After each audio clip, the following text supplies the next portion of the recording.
جماعة بس عايزة اقول لكم على حاجة، والله العظيم انا الحمد لله ربنا كرمني وبدأت احفظ قرآن. بدأت بسورة البقرة من حوالي كده شهر.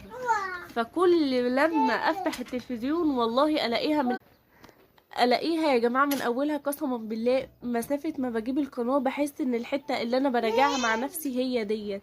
انا بجد فرحانة جدا.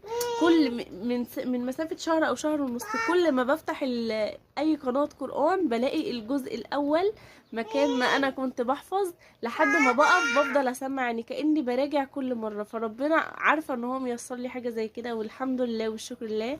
حبيت اقول لكم عشان تتشجعوا وتحفظوا قرآن في الشهر دوت. ده شهر القرآن وشهر الخير. صوموا وصلوا وزكوا واقرأوا قرآن على قد ما تقدروا بجد. وكنت بحلم بكوابيس رهيبة والله من ساعة ما بدأت أحفظ سورة البقرة، والله ما بحلم بكوابيس نهائي.